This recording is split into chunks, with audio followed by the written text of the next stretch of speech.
Alhamdulillah wahda wassalatu wassalamu ala man la nabiyya ba'da. Before this pandemic occurred, we were continuing our fiqh of worship to talk about these issues pertaining to our ibadat, starting from tahara and entering into salah, then moving on to fasting, hajj, and all these acts of worships. What are the rulings pertaining to them?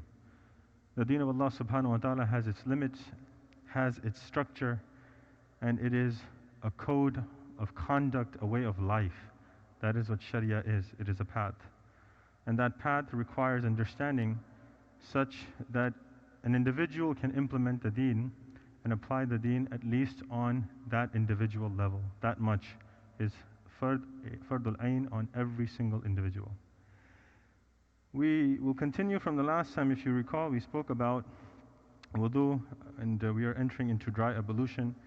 I will mention 8 reasons, valid excuses that a person is able to do dry ablution, which is known as tayammum. Allah subhanahu wa ta'ala in the chapter of Surah Ma'idah, verse number 6, starts off with Ya ayyuhalladhina amanu idha qumtum ila salati. Right? When you're standing up for salah, then the obligations for wudu are mentioned. Towards the end, middle, Allah subhanahu wa ta'ala mentions فَلَمْ يَجِدُوا مَاءً فَتَيَمَّمُوا. If you're not able to find water, then do this. So when can we do this? What are the valid reasons? Number 1, being roughly 1 Hashemite legal mile. Mil shar'i. That is equivalent to 1.16 miles. 1.16 miles. That is a mil shar'i. 1.16 miles. 1.86 kilometers for those of you who think in that terms. Away from water. I was playing basketball maybe 20 years ago, and one of my friends who was playing, we wanted to pray salah, and he says, oh, there's no water here because the water faucet that was in the park wasn't running water. It was broken. So he said, oh, I'm going to perform tayammum.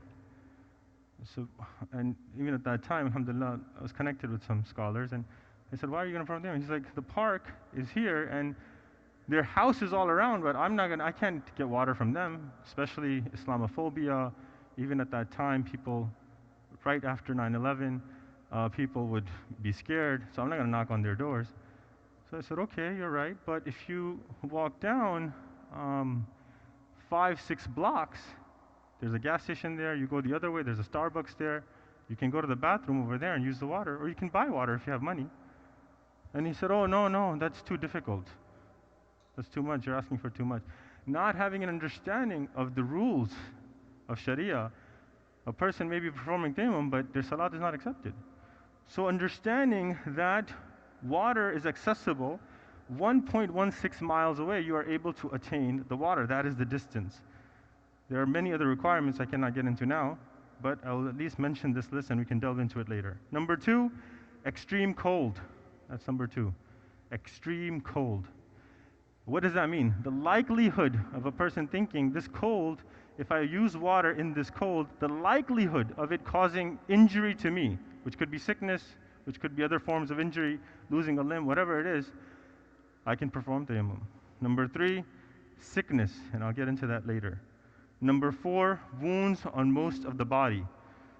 When you're performing ghusl, the entire body counts. 50% of your body or more is wounded, you're allowed to use tayammum. If it's less than 50% for your entire body for ghusl, and only for the limbs that you use wudu for, 50% of them, more than that is wounded, you're allowed to do tayammum. If less than that, then there are ways to perform wudu, which again I'll get into later. Number 5, fear of thirst. You have water, but if you use it, you may go thirsty, or your companion or your animal may go thirsty. You can do tayammum. Number 6, fear of an enemy or a wild beast. You're afraid that getting to water will cause harm because there's an animal there, or there's a riot. A riot is taking place, there's water over there. If I go out, I will get hurt in this riot. You can perform tayammum. Lack of apparatus to take water out of the well. Water is there, I see it, but I can't get to it. And then finally, fear of missing the funeral prayer, janazah or the Eid prayer, even if building upon one's prayer. So those prayers which have no substitute, for example, if you miss Friday, what is the substitute? Dhuhr Salah. If you miss Eid, is there a substitute? No. If you miss Dhuhr, is there a substitute? What is that? Qada. That's a substitute. If you miss Janazah Salah, is there a substitute? No. So wherever Salah has no substitute, tayammum can be done.